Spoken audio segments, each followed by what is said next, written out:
Bonjour, bon, il est 10 heures, on va commencer pile à l'heure. Merci d'être là aujourd'hui.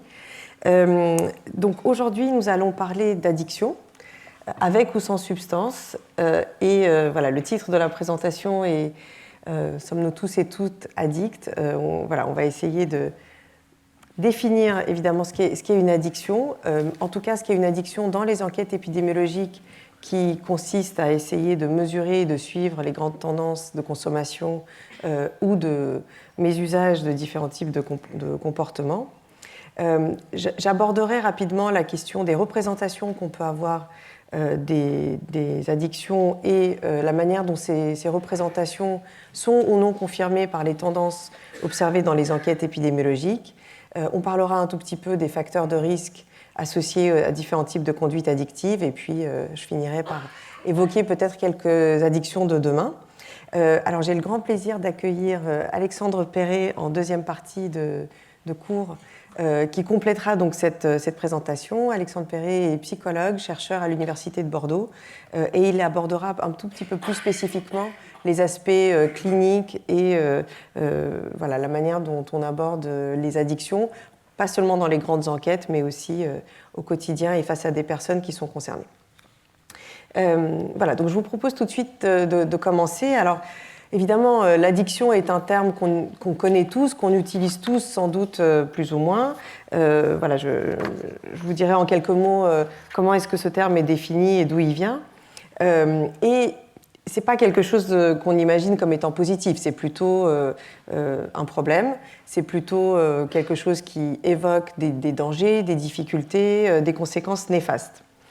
Alors vous savez peut-être que l'addiction, le comportement addictif et le fait d'utiliser en particulier des substances psychoactives pour changer notre état, c'est quelque chose de très très ancien.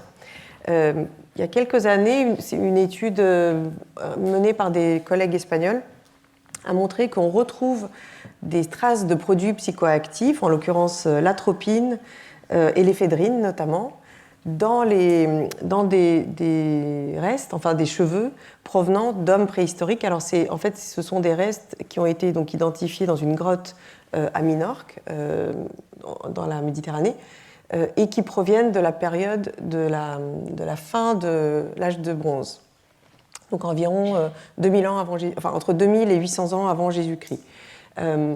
Et donc, ce qu'on retrouve, voilà, ce qui a été retrouvé dans cette cave, ce sont des traces montrant que les hommes préhistoriques de cette époque utilisaient déjà des substances, alors évidemment naturelles, ils ne pouvaient pas les synthétiser, probablement dans le cadre de rites funéraires ou d'autres types de rites. Et c'est pour ça qu'elles ont été retrouvées dans cette grotte où les gens étaient enterrés et il y avait des traces de tombes.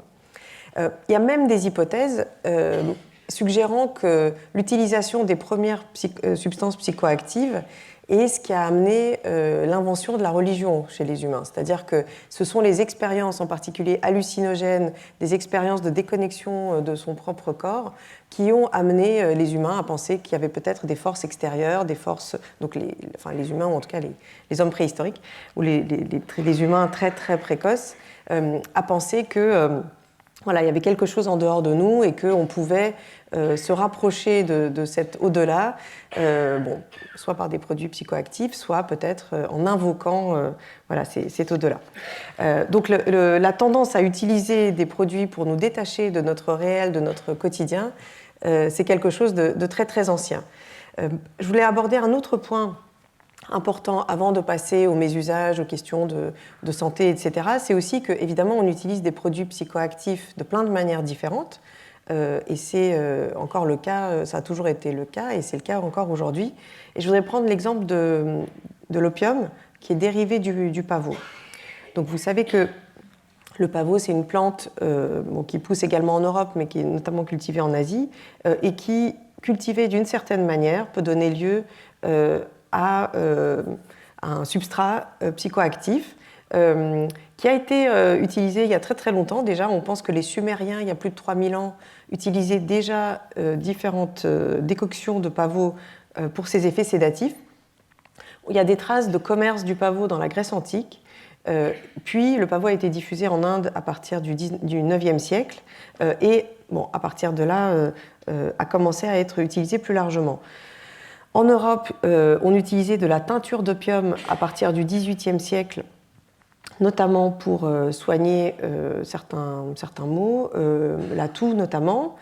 Au XIXe siècle, les fabricants industriels, enfin l'industrie pharmaceutique s'est emparée de l'héroïne, qui est une autre forme de transformation du pavot, pour là aussi en faire un médicament. Donc on vendait l'héroïne en pharmacie, et d'ailleurs ce n'était pas toujours sur prescription médicale, pour soigner la toux et la tuberculose.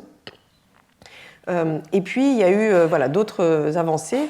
On extrait aussi évidemment la morphine. Alors aujourd'hui on peut la synthétiser, mais initialement la morphine était également un autre produit qui était synthétisé à partir du pavot.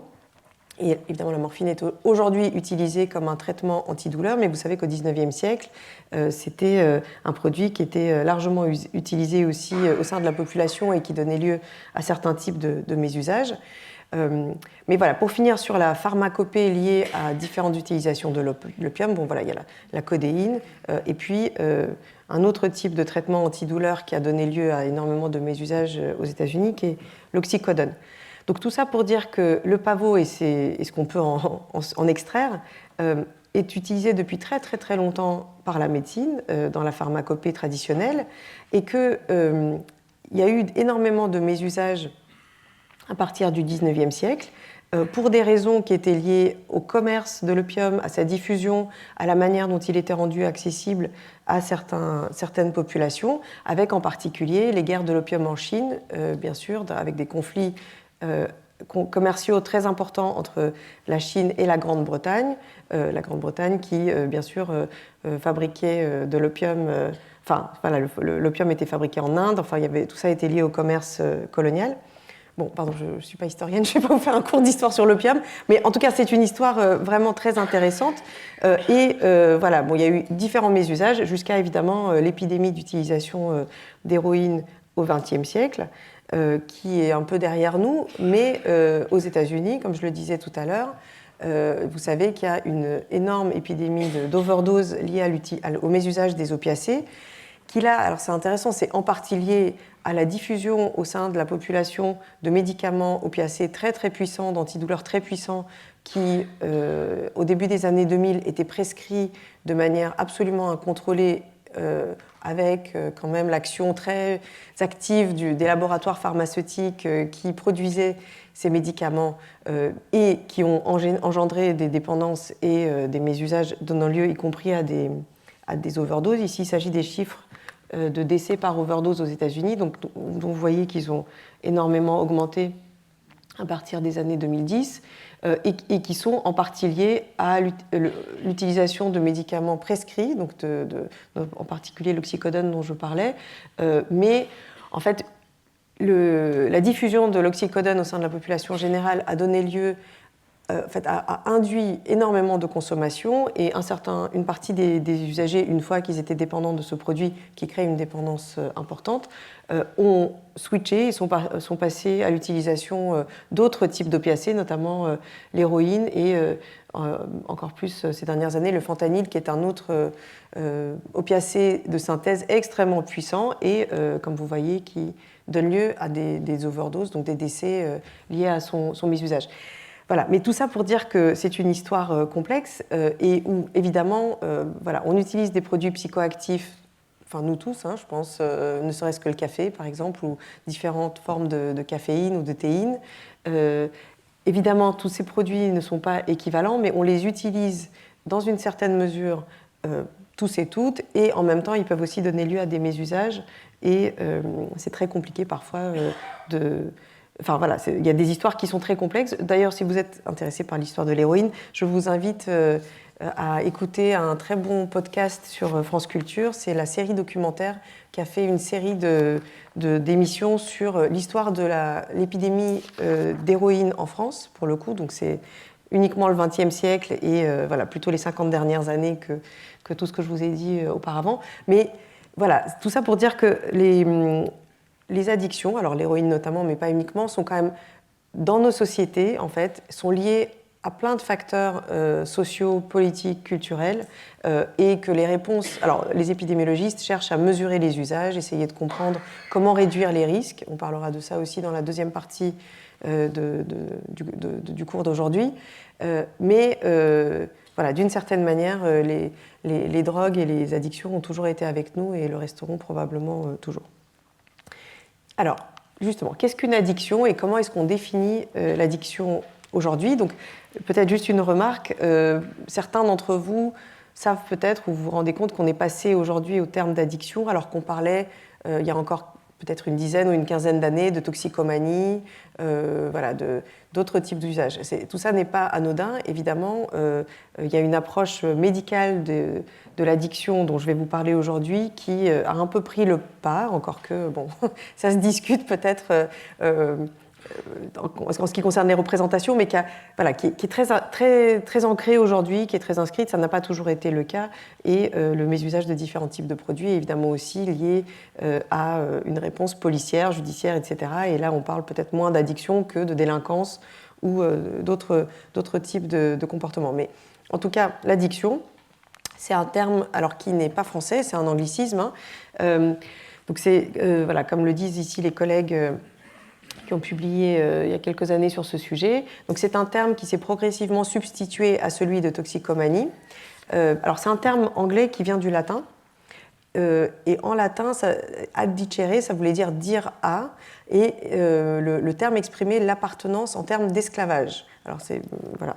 C'est-à-dire qu'on parlait on disait être addicté au Moyen-Âge lorsque on était débiteur, par exemple, de quelqu'un et on devait, par son travail, rembourser sa dette. Donc il y a tout de suite la notion de dépendance et de lien auquel on ne peut pas se soustraire. Voilà, par la suite, dans la langue anglaise, dès le XIVe siècle, le terme d'addiction a pu désigner la relation contractuelle de soumission d'un apprenti à son maître, puis se rapprocher peu à peu du sens moderne en désignant des passions nourries et moralement répréhensibles. Toujours en langue anglaise, le mot addiction est totalement intégré dans le langage populaire, mais je pense que c'est vrai en français aussi aujourd'hui, pour désigner les passions dévorantes et les dépendances. Et donc voilà, bien sûr, là, les épidémiologistes qui aiment beaucoup définir les mots et les concepts utilisés vont passer beaucoup de temps à réfléchir à comment on définit ce qu'est vraiment une addiction de ce que ça n'est pas. Sachant que, en tout cas, alors on va parler des addictions avec produits, mais aussi sans produits, puisqu'il existe des addictions comportementales qui n'impliquent pas un produit psychoactif. Mais pour les produits psychoactifs, et bon, peut-être également pour les addictions comportementales, en fait, le risque se situe le long d'un continuum. C'est-à-dire que à la différence d'autres types de troubles psychiques qui peuvent émerger d'un coup et être d'emblée très sévères, l'addiction, avant de devenir dépendant, on expérimente un produit, on l'utilise peut-être de temps en temps, puis on l'utilise de plus en plus dans des situations à risque ou de manière particulièrement importante. Alors l'abus, c'est un stade au-dessus, c'est-à-dire l'utilisation inadaptée qui donne lieu à une altération du fonctionnement, je vais y revenir dans un instant, et qui est source de souffrance. Et la dépendance, c'est la perte de liberté. Alors la pharmacodépendance, quand il y a un produit psychoactif, la tolérance liée à une utilisation répétée qui fait qu'on a besoin de consommer de plus en plus de produits pour ressentir les mêmes types d'effets. Et puis, ça peut aller jusqu'à un syndrome de sevrage, c'est-à-dire ce qu'on appelle communément le manque. On ne peut pas arrêter de consommer de l'héroïne, mais de l'alcool non plus. Quand on est dépendant du jour au lendemain, ça peut être très dangereux. L'organisme s'est habitué à consommer et donc il y a des stratégies de sevrage adaptées pour accompagner les gens qui souhaitent arrêter ces addictions de manière à ce que ça ne provoque pas de problèmes de santé autres. Donc jusqu'à récemment,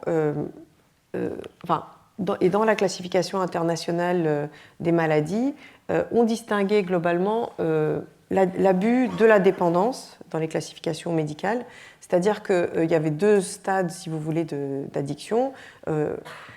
De toute façon, le problème d'usage est défini par une consommation qui échappe au contrôle de la personne, c'est-à-dire une consommation qui dépasse la consommation qu'on aimerait avoir, pour des raisons parfois physiologiques, mais qui peuvent aussi être psychologiques ou liées à l'environnement dans lequel les personnes consomment, j'y reviendrai, et les effets néfastes sur la santé, bien sûr, mais aussi sur la scolarité si on est à l'école, le travail si on travaille, sur sa vie familiale si on a une famille dont on doit s'occuper. C'est vraiment les deux éléments clés, la perte de contrôle et l'impact négatif des conduites sur le reste de la vie.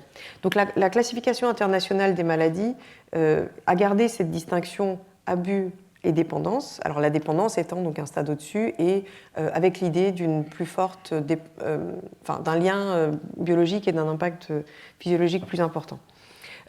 Donc ce que la dépendance définie dans la classification internationale des maladies, c'est donc un désir puissant ou compulsif d'utiliser une substance, des difficultés à contrôler cette utilisation, la possibilité donc d'un syndrome de sevrage physiologique, une tolérance aux effets de la substance psychoactive, l'abandon progressif d'autres sources de plaisir et d'intérêt au profit donc, de l'utilisation de cette substance psychoactive, l'augmentation du temps passé à s'en procurer, à la consommer ou à récupérer de ses effets, et la poursuite de la consommation malgré ses conséquences manifestement nocives. Donc tout ça définit, au moins 3 de ces symptômes à la fois, une forme de dépendance.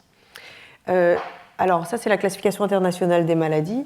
Le manuel diagnostique américain, qui est une autre classification permettant de définir les troubles psychiatriques au sens large, a fait évoluer cette définition et aujourd'hui on ne parle plus d'abus ou de dépendance dans le DSM, mais de troubles de l'usage, dans l'idée qu'on est sur un continuum de risque et que, en fait, c'est très compliqué de savoir à quel moment on passe de l'abus à la dépendance. Parfois, il peut y avoir, on imagine bien sûr dans cette définition de la dépendance quelqu'un qui est dépendant de l'héroïne, comme je le disais, ou de l'alcool, qui a donc des phases de consommation, qui est très impliqué dans cette consommation, etc. Mais il existe d'autres formes d'addiction, au cannabis, au tabac par exemple, qui ne peuvent pas être définies de cette manière-là. Donc, sachant qu'on est sur un continuum, voilà, le DSM a fait évoluer la définition. Et donc on parle maintenant de troubles de l'usage avec... Ce sont les mêmes critères diagnostiques, les mêmes symptômes. Bon, il y en a d'autres, ils sont un tout petit peu plus détaillés. Par exemple, voilà, on distingue l'incapacité de remplir des obligations importantes de l'usage, même quand il y a un risque physique, des problèmes personnels ou sociaux qui peuvent arriver. Et globalement, il existe 3 stades de troubles de l'usage. Un trouble léger quand on a 2 ou 3 de ces critères, un trouble modéré quand on en a 4 ou 5 et un trouble sévère quand on en a 6 ou plus. L'autre différence entre la classification internationale des maladies et le DSM, c'est que cette définition inclut aussi les troubles de l'usage qui ne sont pas liés à des substances psychoactives. Et il en existe 2 il y a 2 types d'addictions comportementales qui sont reconnues aujourd'hui dans les classifications internationales. Il s'agit de l'addiction aux jeux d'argent et de hasard, qui ne sont pas récentes, hein, ce sont des addictions anciennes qui évoluent avec l'évolution des pratiques de jeux, et notamment le jeu en ligne. Mais les jeux d'hasard et de argent ont... si vous avez lu Le Joueur de Dostoïevski ou La Dame de pique, par exemple, de Pouchkine, ils décrivent très très bien l'addiction au jeu et la manière dont ce comportement peut complètement être incontrôlé et induire des problèmes pas uniquement financiers, mais aussi de vie sociale. L'autre addiction comportementale sur laquelle il existe un consensus aujourd'hui, c'est le trouble de l'usage du jeu vidéo, qui est apparu récemment, puisque l'expansion des jeux vidéo est assez récente, alors qui concerne plus particulièrement les jeux vidéo en ligne, et dont on estime qu'environ 5% peut-être des adolescents et des jeunes adultes, plus les garçons que les filles, seraient touchés. On en reparlera. Si on vous parle d'addiction au chocolat, au sucre, ce ne sont pas des addictions qui sont reconnues par les classifications internationales. Ceci n'empêche pas qu'on puisse avoir des comportements compulsifs voilà, qui sont peut-être quelque part en amont, en aval plutôt sur le continuum que je vous ai montré et qui peuvent poser des problèmes aussi aux personnes. Bon, le sucre et le chocolat, ce sont peut-être des exemples anodins, mais bon, il y a des troubles, par exemple des comportements sexuels compulsifs qui peuvent mettre les gens à risque, etc. Donc il y a d'autres formes de comportements compulsifs, mais qui ne sont pas forcément reconnus comme des addictions au sens médical du terme, et qui du coup sont aussi moins étudiés dans les enquêtes épidémiologiques qui cherchent à évaluer l'ampleur des comportements addictifs au sein de la population. Alors, quand on parle des addictions, ce qui est souvent évoqué, c'est est-ce que c'est quelque chose qui relève de la volonté des personnes? Est-ce que c'est une maladie? Il y a eu beaucoup d'allers-retours sur ces questions. Encore une fois, aujourd'hui, il y a plutôt un consensus dans le champ de la médecine sur le fait qu'il s'agit d'une maladie du cerveau, dont on connaît un peu les facteurs de risque, mais pas entièrement. Ce qu'on sait quand même, c'est que grâce aux travaux menés en neurosciences, c'est que c'est une maladie du cerveau qui implique ce qu'on appelle le circuit de la récompense. C'est-à-dire qu'on a dans notre cerveau un circuit qui implique différentes structures.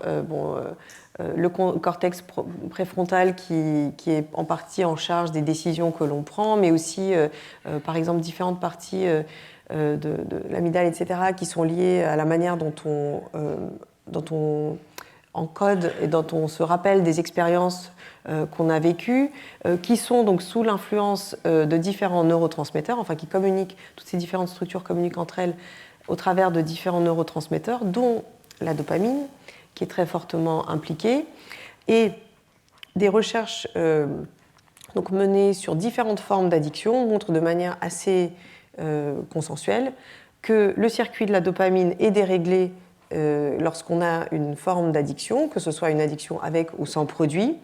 On a pensé pendant très longtemps que,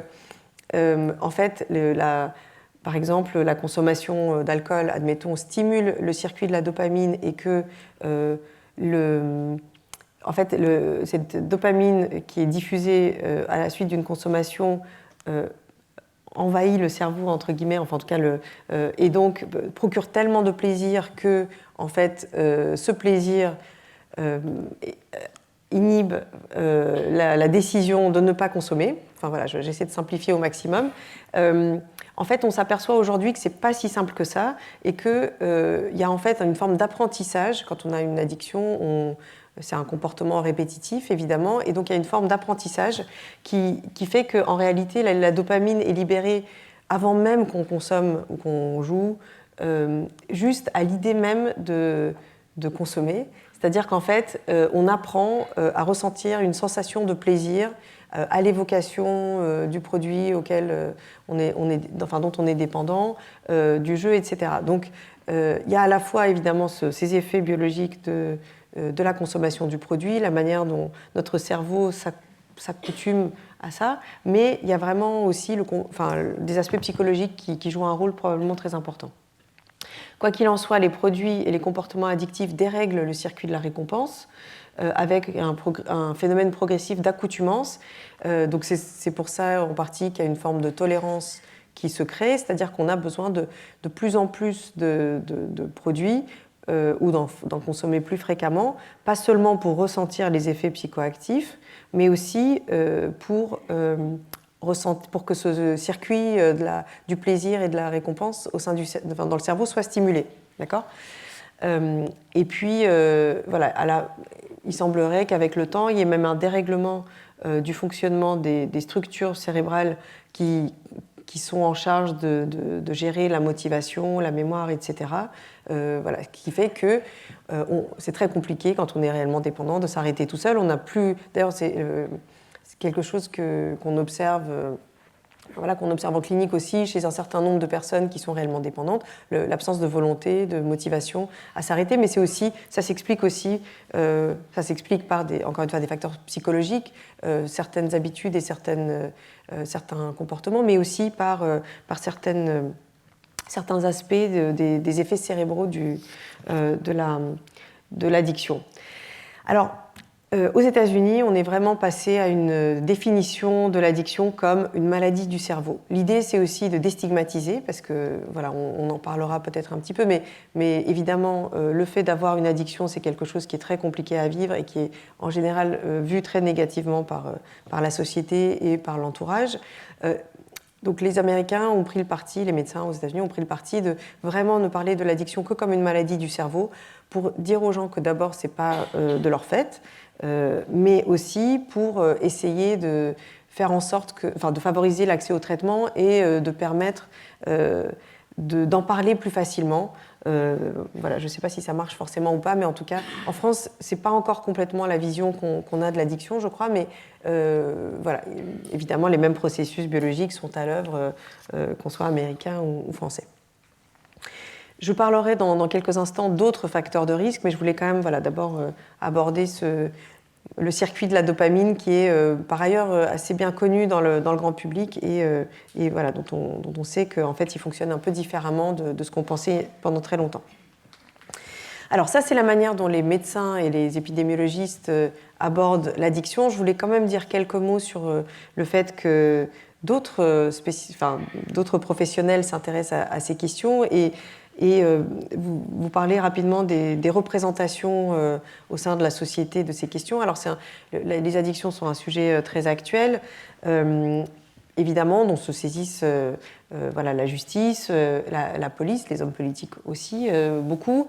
Quand on parle des addictions dans les médias, malheureusement, c'est la plupart du temps de manière assez sensationnelle, c'est-à-dire, alors soit en disant qu'on a un discours trop libéral qui fait que tout le monde consomme. Là, je n'ai pas mentionné d'extrait de presse sur la libéralisation par exemple, la légalisation du cannabis qui a eu lieu dans un certain nombre de pays. En France, l'opinion publique est assez partagée à ce sujet, mais en général, quand ce sujet est abordé dans les médias, c'est plutôt sous l'angle de l'inanité du débat pour dire que ça va conduire à encore plus de consommation, ce qui n'est pas le cas d'ailleurs dans les pays qui ont légalisé, mais voilà, ça c'est un autre sujet. On parle beaucoup de la diffusion de la cocaïne, ça vous en avez certainement entendu parler aussi. D'ailleurs là c'est un titre d'article du Monde de la semaine dernière qui indique que la cocaïne a maintenant détrôné le cannabis sur le marché de la drogue. Donc quand on lit ça, on peut se dire on est envahi par les drogues partout. Et bon, pour ce qui est de la cocaïne, ce qui est sûr, c'est qu'il y a une augmentation de l'utilisation et une diffusion surtout dans des cercles et sur le territoire à des endroits où ce produit n'était pas consommé auparavant. Donc il y a une évolution des tendances, ça c'est sûr, et qui est liée aussi à l'évolution du marché et du trafic, c'est certain. Mais on peut avoir l'impression, en lisant et en écoutant ce type de rapport dans les médias que on est un peu envahi. Alors qu'en est-il, que montrent les enquêtes épidémiologiques sur l'ampleur des problèmes d'addiction en France et notamment en population générale? Donc on a beaucoup d'enquêtes en France qui permettent de documenter les tendances, des enquêtes réalisées par Santé publique France ou par l'Observatoire français des drogues et des tendances addictives qui sont en général réalisées par téléphone et on interroge les personnes qui acceptent de répondre sur leur niveau de consommation d'un certain nombre de produits. Alors l'addiction la plus fréquente en France, c'est la dépendance au tabac. Ça ne vous surprendra peut-être pas. En 2024, un quart des personnes de 18 à 79 ans consommaient du tabac, dont 17% de manière quotidienne. Et par ailleurs, le tabac est aussi un produit très nocif, alors très très addictogène. Donc on estime que la nicotine est le produit pour lequel le taux de passage de l'expérimentation à la dépendance est le plus élevé. C'est plus élevé que les opiacés ou d'autres types de produits. Et donc, beaucoup de personnes qui expérimentent le tabac deviennent dépendants. C'est une addiction qui a tendance à durer dans le temps et donc on estime qu'il y a environ 75 000 décès liés au tabac par an en France. La deuxième addiction la plus fréquente, c'est la dépendance à l'alcool, enfin le trouble de l'usage de l'alcool. Donc, on n'a pas de chiffres très précis sur exactement la proportion de personnes qui ont des troubles de l'usage de l'alcool. Néanmoins, plus de 30% des personnes en France consomment de l'alcool de manière hebdomadaire et 7% tous les jours, ce qui sont des indicateurs de consommation probablement assez élevés. C'est pas forcément, j'en reparlerai rapidement, c'est pas forcément une dépendance, mais comme on est sur un continuum, plus on consomme fréquemment et des doses élevées, plus le risque de dépendance est important, sachant que, comme vous le savez peut-être, il n'y a pas de consommation d'alcool sans risque, c'est-à-dire que toute consommation d'alcool présente un risque. Alors évidemment, les consommations très faibles induisent des risques pour la santé très faibles, mais néanmoins, on sait maintenant que les cancers du sein, par exemple, et les cancers du côlon sont liés à toute consommation d'alcool, mais avec un risque très faible si on consomme très peu, encore une fois, et que l'OMS, l'Organisation mondiale de la santé, a établi un indicateur qui est la consommation à moindre risque, et qui est pas plus de 10 verres par semaine et pas plus de 2 verres à chaque fois, et si possible un jour où on ne consomme pas. Voilà, donc j'en profite pour faire un brin de publicité pour les collègues de santé publique. Donc, c'est pas très simple, mais c'est pas plus que 10 verres par semaine, pas plus que 2 verres en une fois et des jours sans consommation. Voilà. Donc là, on réduit significativement son risque moyen d'avoir des problèmes de santé liés à l'alcool. Voilà. Et la troisième addiction la plus fréquente, c'est les consommations de cannabis, qui quand même concerne beaucoup moins de personnes, puisqu'on estime que 3% des personnes en France ont un usage régulier du cannabis, et 10%, donc un adulte sur 10 a consommé au cours de l'année écoulée, mais la plupart du temps de manière occasionnelle et sans que ça présente de risques importants pour la santé. Enfin, pour finir sur les jeux d'argent et de hasard, ils sont très diffusés au sein de la population générale et on estime là aussi qu'à peu près 3% des personnes c'est-à-dire 3% des joueurs ont un comportement à risque et 1,5%, alors c'est évidemment des estimations, ce sont des estimations très, très imprécises sans doute, mais environ 1,3% des personnes sont des joueurs excessifs. C'est la même prévalence que la schizophrénie ou les troubles bipolaires par exemple. Voilà. Alors, si on regarde en face, parce que vous pourriez me dire, bon, ça c'est la manière dont on présente le trafic de drogue, la cocaïne dans les médias, certes, ne se reflète pas dans les données épidémiologiques sur la santé des Français, mais il y a d'autres types de problèmes qu'engendrent ces trafics, et bien sûr c'est le cas, notamment des problèmes donc avec la justice. Mais je voulais juste attirer... Donc la justice s'intéresse aussi et la police à ces consommations et au trafic lié de manière différente. Je voulais juste attirer votre attention sur le fait que quand on regarde donc, le nombre de personnes mises en cause pour usage de stupéfiants en France depuis 2016, en fait, on voit des chiffres relativement stables. Alors, en particulier, là, ce qui a évolué, ce sont les mises en cause pour usage de stupéfiants via des amendes forfaitaires. Vous savez qu'en 2020, le gouvernement a mis en place, l'Assemblée nationale a voté la mise en place d'amendes forfaitaires pour usage de stupéfiants, pour simplifier le travail de la police. Et donc, si quelqu'un est interpellé en train de consommer un produit, la plupart du temps du cannabis, il peut être verbalisé sur place. Et effectivement, il y a un certain nombre de verbalisations qui sont plus rapides à mettre en œuvre, qui évitent d'engorger le système judiciaire avec des interpellations d'usagers de cannabis qui sont en général... dont les peines sont relativement faibles. Donc là, vous voyez qu'en effet, les mises en cause d'usagers de stupéfiants en dehors des amendes forfaitaires ont un petit peu baissé, puisque les amendes forfaitaires ont exactement été mises en place pour remplacer en partie le travail de la justice et que visiblement elles sont utilisées. Mais quand on regarde ici, par exemple, les mises en cause pour trafic de stupéfiants, les chiffres sont relativement stables dans le temps. Après, ça n'empêche pas que les trafics soient plus visibles. Voilà, c'est un autre sujet, mais par contre, quand on regarde les chiffres, que ce soit de consommation ou de travail de la justice, on ne voit pas d'évolution massive. Il y a une autre manière d'avoir une vue d'ensemble sur ce que représentent les addictions dans la société. C'est Pierre Kopp, qui est économiste, qui a donc essayé d'établir le coût social qui recoupe alors à la fois les conséquences de la consommation, et du trafic de drogue. Alors à la fois en termes de ce qui s'appelle les coûts externes, c'est-à-dire perte d'années de vie, de qualité de vie, de production pour les entreprises si on est dépendant. Le coût pour les finances publiques, qui est notamment lié aux traitements médicaux, aux actions de prévention et de répression. Et puis les recettes, enfin tout ça est équilibré par rapport aux recettes pour les finances publiques qui viennent principalement des taxes. Et donc vous voyez que même en prenant en compte le coût qu'engendre donc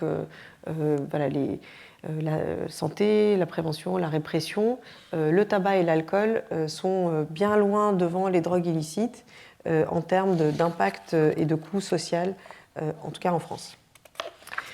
Alors, encore une fois, ça ne veut pas dire que ce ne sont pas que les addictions liées aux drogues, autres que l'alcool et le tabac, ne sont pas possiblement graves et importantes. C'est juste que quand on prend une vision d'ensemble à l'échelle de la population, c'est quand même l'alcool et le tabac qui sont les produits les plus consommés en France. Alors, comment les choses ont-elles évolué dans le temps ? Pour le tabac, on voit quand même une baisse progressive. Alors là, c'est depuis 2017, mais en fait, cette baisse est bien sûr plus ancienne.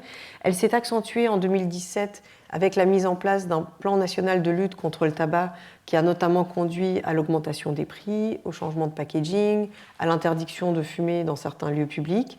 Et ces politiques, visiblement, ont porté leurs fruits puisque, il y a aussi, bien sûr, la prise en charge, le remboursement des substituts nicotiniques pour que les personnes qui fument aient plus de facilité à s'arrêter de fumer. Et vous voyez que, dans l'ensemble, ces politiques ont l'air de fonctionner. Je mentionne juste le vapotage, alors qui est un sujet en soi, qui était principalement, la cigarette électronique jusqu'à récemment était principalement utilisée par des personnes qui cherchaient à s'arrêter de fumer. On estime que 8% de la population vapote actuellement, donc pas forcément tous les jours, mais quand même de manière régulière. Alors à ça, c'est greffé une tendance que vous avez peut-être remarquée, qui est celle du vapotage des adolescents. Alors, le vapotage en soi ne présente pas autant de risques pour la santé que le tabac. Néanmoins, le risque principal, c'est qu'une fois qu'on est dépendant à la nicotine, on passe à d'autres produits, et notamment au tabac. Et c'est ce qui s'est passé aux États-Unis. Le tabagisme chez les adolescents avait entièrement décliné et était presque réduit à néant. Avec la diffusion de la cigarette électronique, il y a quelques années, en fait, on voit une augmentation maintenant du tabagisme des adolescents, puisque une fois qu'on est dépendant à la nicotine, on va vapoter, mais on va aussi consommer d'autres types de produits. Mais quand même, il y a une baisse globalement, donc c'est plutôt bon signe. Alors pour l'alcool, on observe aussi une évolution des tendances, sachant que l'alcool, la consommation d'alcool est bien plus complexe que la consommation de tabac. Donc, en fait, comme je disais, on n'a pas de chiffres précis sur le trouble de l'usage et on peut consommer de l'alcool quotidiennement. C'est ce qui était encore la norme en France il y a quelques décennies. Mais vous voyez que là, c'est cette courbe rouge ici. C'est une tendance qui est vraiment à la baisse. Néanmoins, en 2021, 8% de la population buvait de l'alcool tous les jours.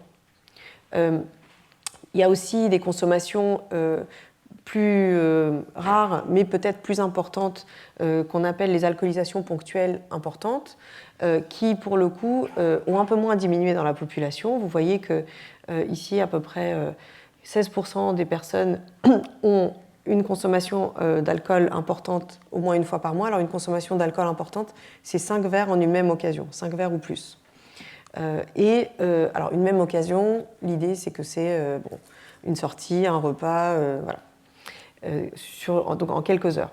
Et donc 5% de la population a des alcoolisations ponctuelles importantes chaque semaine, et on estime que globalement, probablement une personne sur 10 en France a un trouble de l'usage lié à l'alcool de sévérité diverses.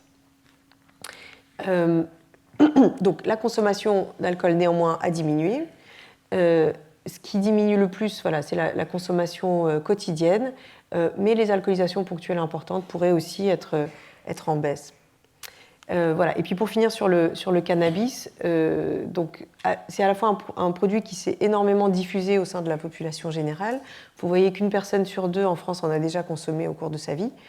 Mais en même temps, il y a une stagnation. Alors, on parle parfois de saturation C'est-à-dire que même un produit très très très diffusé, à un moment donné, ne va pas se diffuser, enfin, ne va pas être consommé plus qu'un certain seuil, parce que toutes les personnes qui sont possiblement à risque ou intéressées vont pouvoir s'en procurer et le consommer, et les autres ne sont pas, voilà, ne sont pas intéressés ou ne sont pas attirés par ce produit. Et donc vous voyez que voilà, on estime que une personne sur 10 en France a consommé du cannabis dans les 12 derniers mois, et 3% environ ont un trouble de l'usage du cannabis.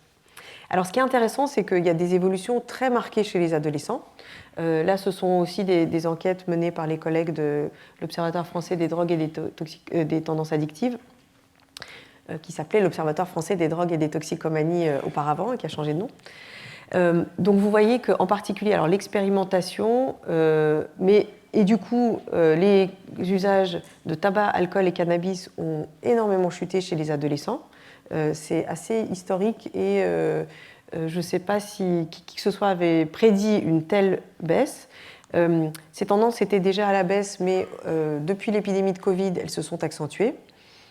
Donc ça, c'est plutôt une bonne nouvelle, parce que la plupart des addictions commencent à l'adolescence, et si on ne consomme pas quand on est adolescent, le risque de développer une addiction plus tard au cours de la vie est quand même vraiment limité. Donc ça, c'est une excellente nouvelle. Alors pour parler quand même rapidement des autres types de produits, pardon, ça c'est l'expérimentation de... Non, pardon, ça c'est l'expérimentation d'alcool, j'en reparlerai après. Voilà, pour parler des autres types de produits, encore une fois, si on prend une vision assez large, donc oui, la consommation de cocaïne a augmenté et concerne donc à peu près 3,7 millions de personnes en ont déjà consommé, dont 1 million au cours de...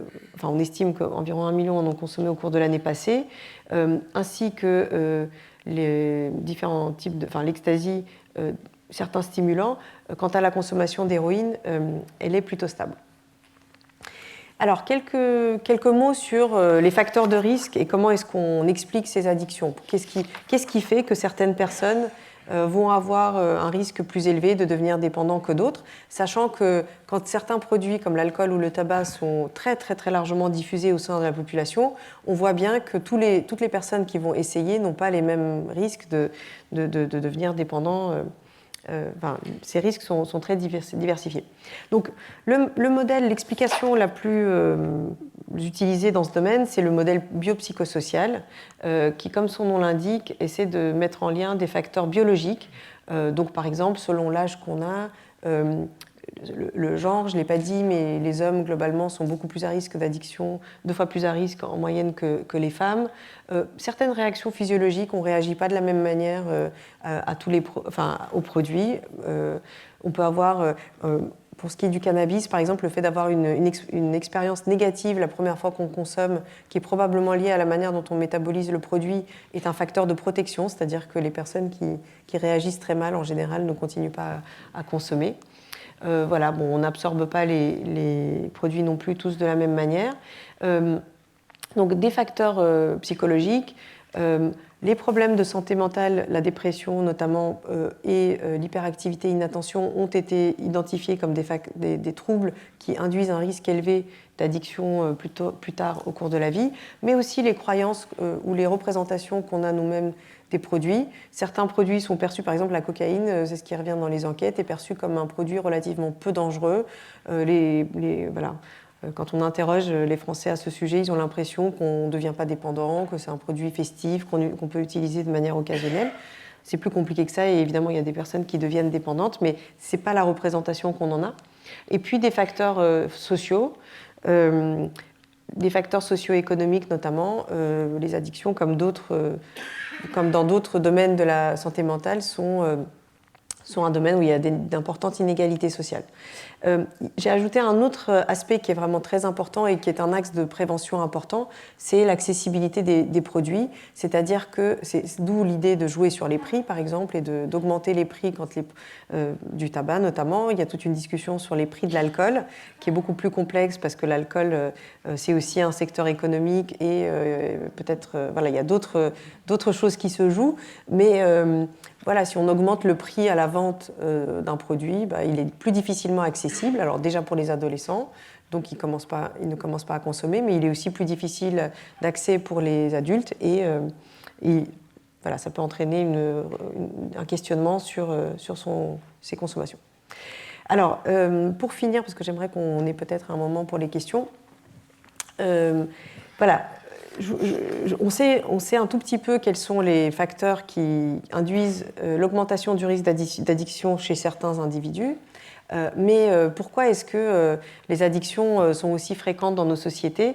Alors je vais revenir encore une fois à l'histoire juste pour vous dire que si on regarde le tabac par exemple, c'est un produit qui est consommé depuis très très très longtemps. Les Mayas l'utilisaient dans des cérémonies notamment religieuses qu'ils organisaient, qui a été donc découvert et ramené en Europe par les colons espagnols, qui a commencé à être utilisé de manière un tout petit peu plus organisée et surtout qui a donné lieu à l'expansion qui a été cultivé de manière voilà, très active en Amérique du Nord à des fins médicinales. Là aussi, hein, au XVIIIe siècle, on utilisait le tabac comme médicament.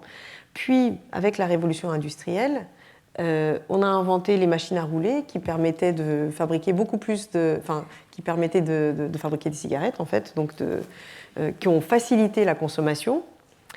Puis, évidemment, s'est greffé à ça le capitalisme, le marketing et les grandes compagnies, les grands industriels se sont saisis du sujet et ont commencé à le diffuser partout.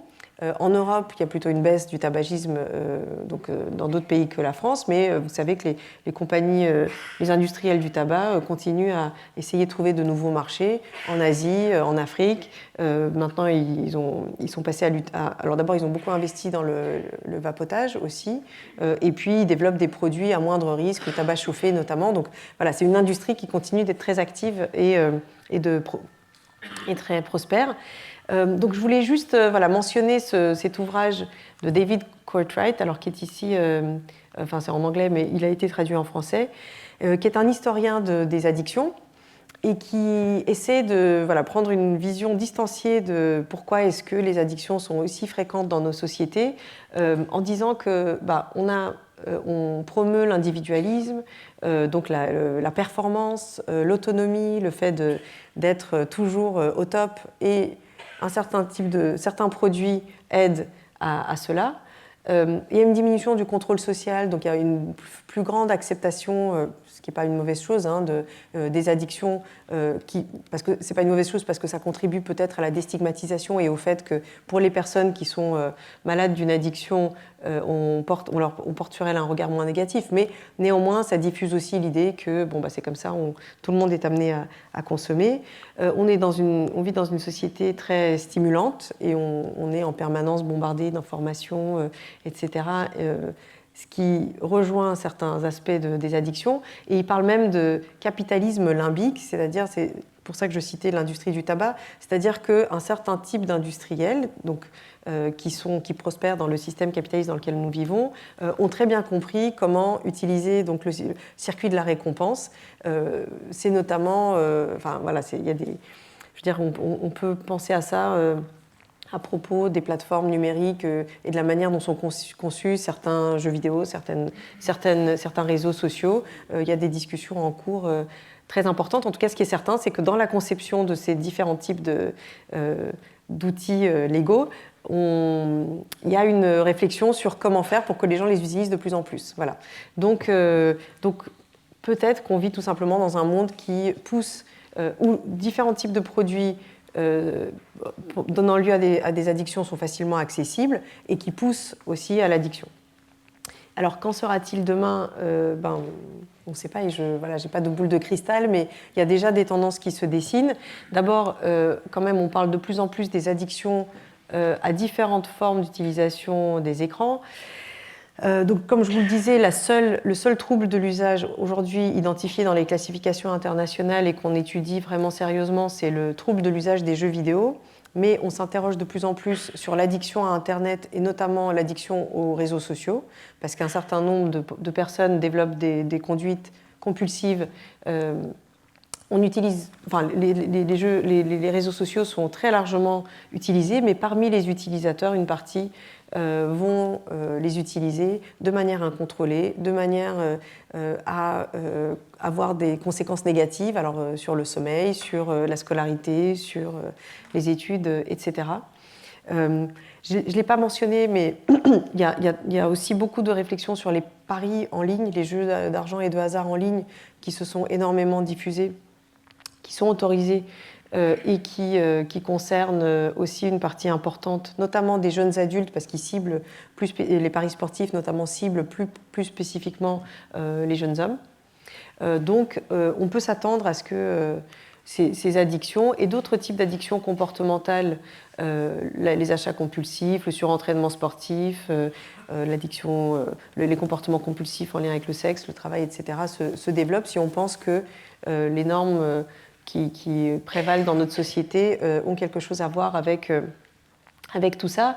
Un des éléments qui laisse à penser que quand même voilà, la société dans laquelle on vit pousse à certains types d'addictions plutôt que d'autres, c'est l'augmentation très importante de l'utilisation de certains produits stimulants. Donc, voilà, comme je le disais, la cocaïne, les amphétamines.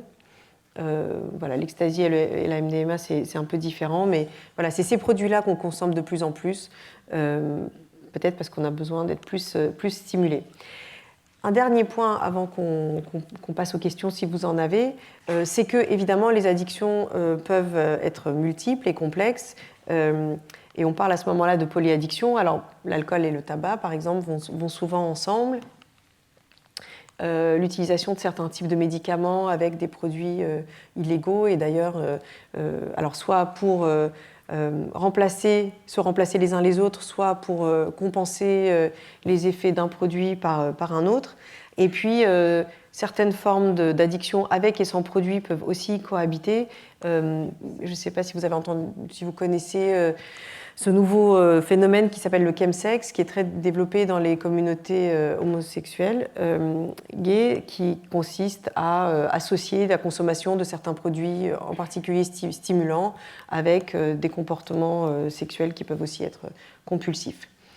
Donc les addictions existent depuis longtemps et vont sans doute continuer en se transformant.